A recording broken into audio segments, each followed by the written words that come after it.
Alright, what's going on, guys? Try back again here to bring you another video. This one's going to be doing another Versus video in my Versus series of videos. This one is a viewer request from Fatboy95 Mario and one other viewer sent me a message. I forget who it was, but anyway, basically what they wanted to know is my take on who would win Cyclops versus Wolverine. So this is a type of matchup that in comic books and cartoons and that type of stuff we've seen quite a few times. I mean, even in the movie, they almost went at it a few times. And I think that part of what makes the X-Men probably the most interesting superhero team, at least in my opinion, is that you have a lot of interesting character dynamics between the characters. You have Cyclops, who's the leader, Professor X, who's sort of the mentor and the organizer and the manager, so to speak. And then you have Wolverine, who's kind of thrown in there. A rebel, but at the same time, he's going to be part of the team. He wants to be part of the team. He feels like he belongs there. And he just clashes with Cyclops all the damn time. Plus, you got Jean thrown in the mix, and they both like Jean. Cyclops gets Jean, and then Wolverine hates him for it, and everything that happens with that. And it's just a really interesting dynamic. And also, too, another part that's interesting is that their fighting styles are completely different. You have Wolverine, who's a close combat type fighter, and then you have Cyclops, who's the opposite, who is a long-range fighter.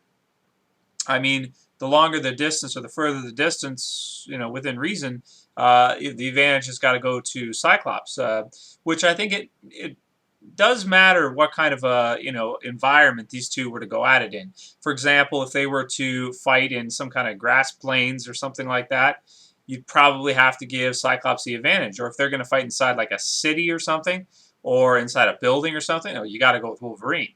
But either way, which one would I give an advantage to? Well, they're both incredible fighters. You have Wolverine, who's the best there is at what he does.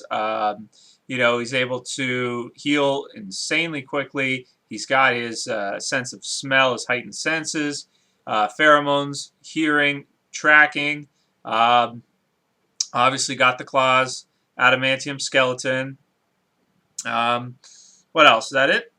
Super strong, basically, in the Marvel Universe, you could say. Or very incredibly strong. And also just overall tough as nails. Plus experience. He's got a lot of experience compared to most characters in terms of fighting. And even more so than Cyclops. Cyclops, I think, is very experienced as part of a team, but I don't think Cyclops is that great of a fighter one-on-one. He seems to me to be better, because he's had so much experience fighting with the X-Men as a team.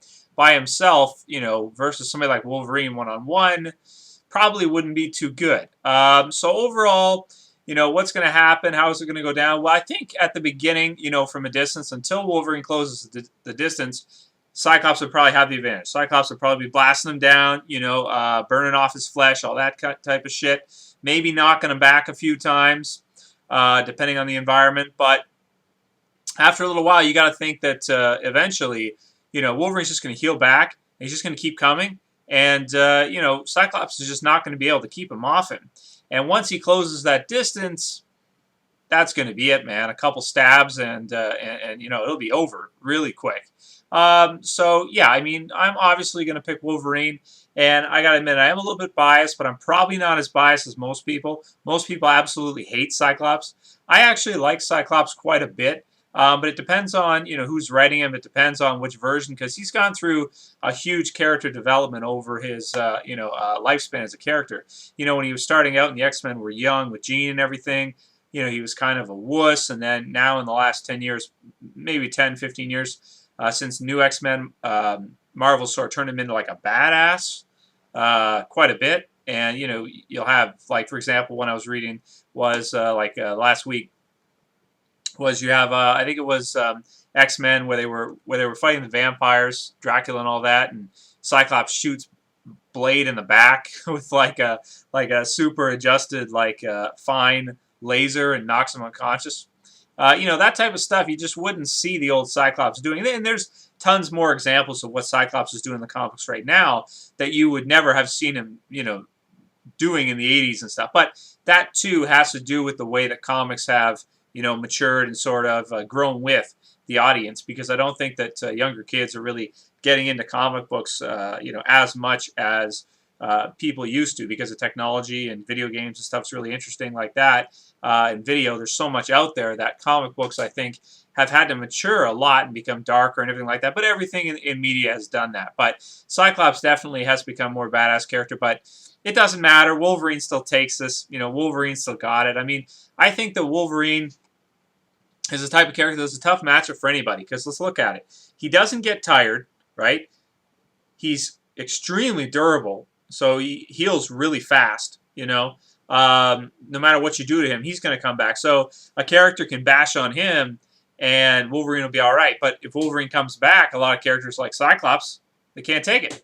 So, you know, and obviously with Wolverine, it only takes a split second. If he gets even close, he lands a stab or whatever, or slash, could be it. So that's it for this video, guys. Travis says Wolverine smashes Cyclops, tears him up into a zillion pieces, and deserves to get Jean. Unfortunately, she's dead. Anyway, that's it for this video, guys. I'll see you for the next one later. Peace.